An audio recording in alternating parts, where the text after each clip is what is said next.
So I'm Charmika Schuster in Portland, Oregon. I'm a family nurse practitioner here. And Global Mustard Seed Missions is an organization that I was led to start in 2010. I would say the seeds were first planted when I went to Haiti after seeing massive suffering there, and also after working as a nurse here for years and in training to become a nurse practitioner, just seeing the disparities in patients here, and then going abroad and seeing massive destruction from an earthquake and this toll that it took on the population there. So I was led to start Global Mustard Seed Missions, started in 2010 after that first trip, and then 2011, an organization that is focused on helping local doctors, nurses, pharmacy staff, support staff run mobile medical clinics to serve disenfranchised populations. Because I saw so much outside help coming in when I was in Haiti, I saw all these big trucks from these major companies, and it was always outside foreigner volunteers. But then when I had the chance to work with these local clinicians in the clinics there, because I was volunteering with a large medical organization, it became clear that the passion and the desire that they have to serve their own communities was just so empowering, and they just needed the resources. So, the Lord laid it on my heart and provided people to make it happen. And Global Mustard Seed Missions was born out of that in 2011.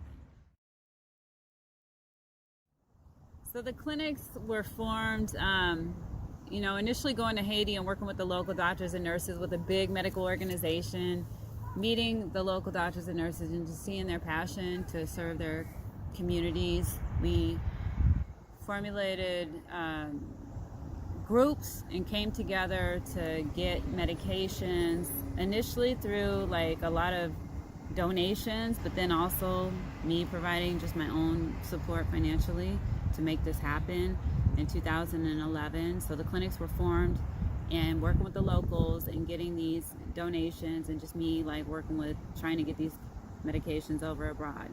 And over time it became clear that it was better to work with the local pharmacy staff and the local suppliers to get medications and equipment and supplies to keep these clinics going. So the clinics were formed in doing that and just using the local doctors and nurses to build their teams up. And the focus is serving patients with all types of ailments. We have no age restrictions. We love on everyone. We have babies to elderly patients, and we serve all types of diseases in these clinics, with the goal of bringing the love of Christ to people and just demonstrating that by not charging patients and just giving care, to people who can't afford it, and treating all types of conditions. So we don't have any particular restrictions on what kinds of diseases that we will treat.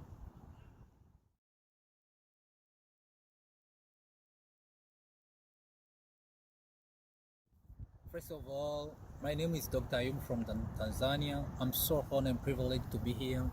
First of all, I'd like to express my gratitude to the Global Mustard Seed to welcome me here. I'm among of the doctors who are working in Tanzania for helping people. As you know, Tanzania is the underdeveloping country, which the most people are living in the remote areas. Most of the people, they don't have the accessing of the health care. So we went the different area to provide the services as much as we can, as by supporting them with the Global Mustard Seed. Most of the people, they don't have a good treatment care. They are different kind of diseases which are facing for, which is the communicable and non-communicable diseases. Most of the non-communicable diseases this time is the diabetes and mellitus, which a lot of people, they don't have enough training about the diabetes and hypertension. So we try to provide a good strategy mitigation in order people to avoid for that non-communicable diseases. First of all, we have to go to the local doctors. Before we go to the local doctor, we have to go to the government to get the permission, because wherever we have to go to conduct any kind of the health care, we have to get the permission from the government in case anything happen, like maybe adverse of drugs, in order to have the permit in case anything happen. So wherever we go to, wherever we plan the clinic, we're going to the the government to get the permission, After we get the permission, we go to the local leader in order to help us for the gathering and to find the area which can be preferred for us to conduct the clinic, because the remote areas, most of them, they don't have a good services, a good facility which can help us to conduct the clinic. So most of the area, the house is not good, to be honest. So we have to find somewhere like a schools or the church which can help us to gathering the people, to find the chair and the facility which can help us to make our work to be easily.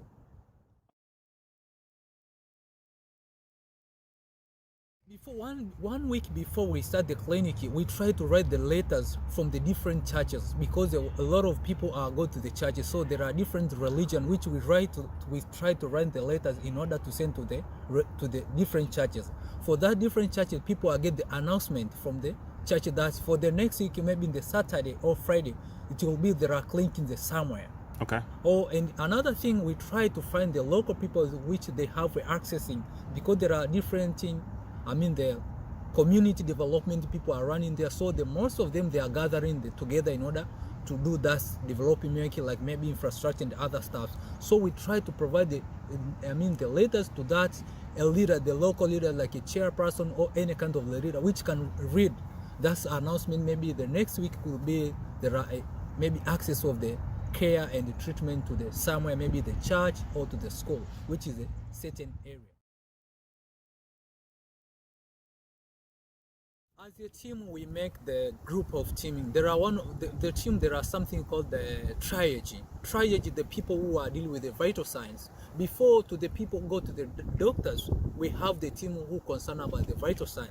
When I talk about the vital sign, we take the temperature, body temperature, we take the blood pressure, we take the pulse rate, we take the oxygen saturation. All are the kind of the vital signs before someone go to the doctor. Before someone go to the doctor, we took all the vital signs. We take the documenting of the patient, which is the 3 names, their age, where he came from, and all the particular which can help to facilitate the doctor during the prescribe the medication and the other stuff. So most of the people, they try to express their gratitude, their testimony as they get these services, because we got maybe a lot of people, they don't have the money to afford to buy the medication, to get any kind of health care. So when they got that services, they try to express their gratitude for these services they got from the Global Master City, and they try to ask them to as much as we can in order to cover the different areas, in order people to get those services.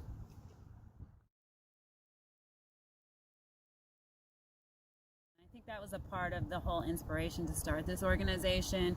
We just have, even the poorest of the poor in the United States, you can go to the emergency room, because there's laws in the U.S. As a clinician, I'm very familiar with that you can go get your basic needs cared for, but in other countries, and free, and be stabilized. But in other countries, this is not the case. If you don't have financial resources, you cannot go to a hospital and get care. So that's a big difference right there. A lot of people go around with treatment needs unmet. They go with these chronic, these sometimes extreme, even wounds that go we've seen osteomyelitis, we've seen really bad infections, to just break it down to a simple level. All right, we've seen all types of horrific blood pressures out of control, people that I normally would completely admit to a hospital here, but have not had the chance to do so there because they don't have access, coming into a clinic. Either they're brought in by a relative, with their impaired mobility, or they're walking in on their own. Even children coming in on their own is something that's really eye-opening. The goal would be for each person who sees this video to give $25, because with $25 you can treat 5 to 10 patients, and you can help prevent complications that can result in fatality from infections that go untreated. So $25. That's why there's such a need for people to support this initiative, because I know that things are hard here, but it's nothing in comparison to the level of disparity and heartache and pain and suffering that people endure in other places. That's it, So we want to do what we can to treat everyone equally and to love on everyone, and we are not making this about how much the medications cost, because it's all about just trying to deliver care to people regardless of what they can afford to pay. We never want anyone to feel turned away, and we want to treat everyone fairly and equally, and most important, show the love of Christ.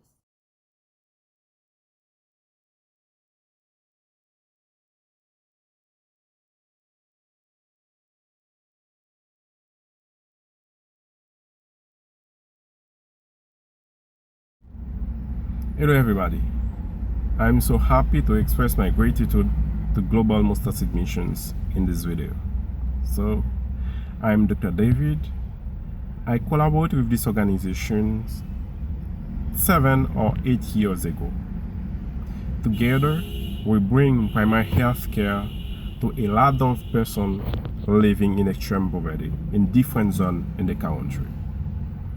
This kind of help is not enough, I know, but it's very important for us because there isn't enough healthcare institutions in the country. In my personal name and in the name of all Asians who need primary health care, I hope a long life to Global Mustard Seed Missions and a strong collaboration between us. Thank you so much.